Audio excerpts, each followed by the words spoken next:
Ayun o, ngayong araw lang yan o. Punong-puno yung ano, isang Wilkins. Malalaki rin. May mga itlog at saka maliliit.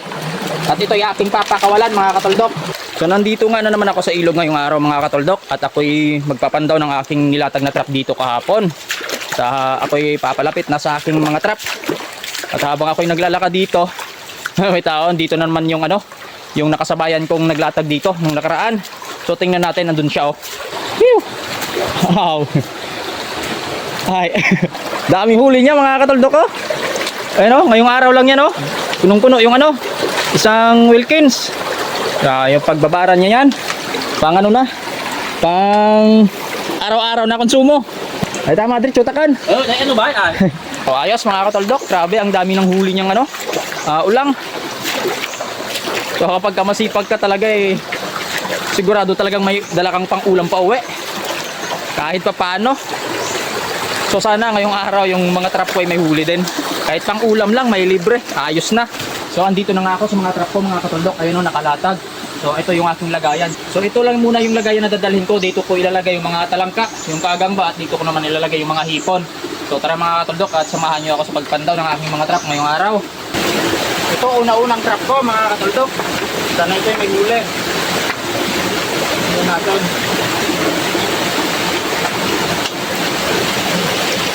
Ito, ganda ng huli mga katoldok. Lalaki rin ng hipon no? Na may isang talangka. Agang. So ayos ito. Isang trap pa lang ito mga katoldok. Ito yung pangalawang trap. Sana ito yung may huli rin.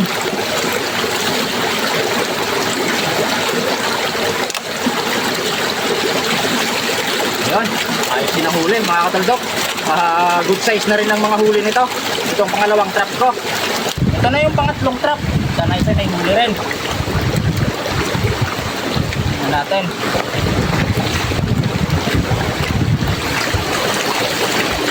Ayan, ayos ang huli nito mga katoldok ko. Malalaki rin. So skip ko lang itong video mga katoldok ha, para hindi kayo mainit sa kakapanood at saka mabilis tayo. Dito na tayo sa pang-apat.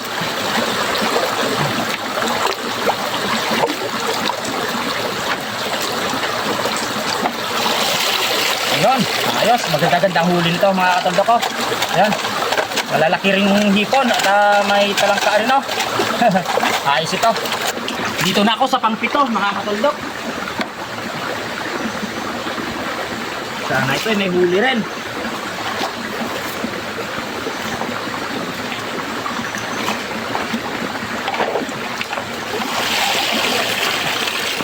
Yan, ayos, may huli rin mga katoldok ko.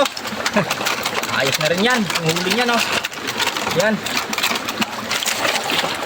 So, 7 pa lang itong napanda ko. At mayroon pa akong 7 papandawin pa. So sa taas nga ako nagsimulang magpandaw papunta dito sa baba. Nang sa ganon bukas malapit-lapit na yung aking pagpapandawan. At ang laman nitong 7 trap ko ay ayos na nga pang ulam ito mga katoldok. So tara at magpatuloy tayo. Ito na yung pang 8. Sana ito yung may huli rin.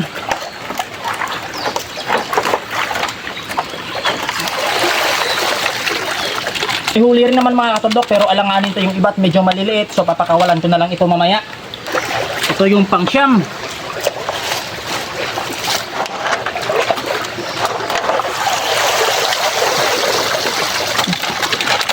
So ayos. Ayos rin ang huli mga katoldok. Ito yung pang 11 na trap. Sana may huli rin.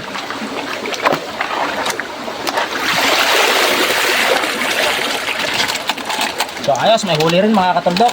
Kaso yung iba medyo maliliit, alanganin. So papakawalan na lang ito mamaya. Pipiliin ko na lang ito. Dito na tayo sa pang 13.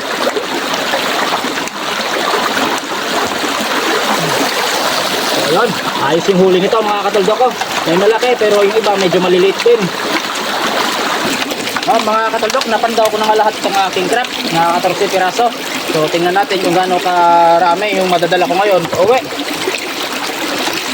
Dito ko ilalagay yung aking mga huling ulang.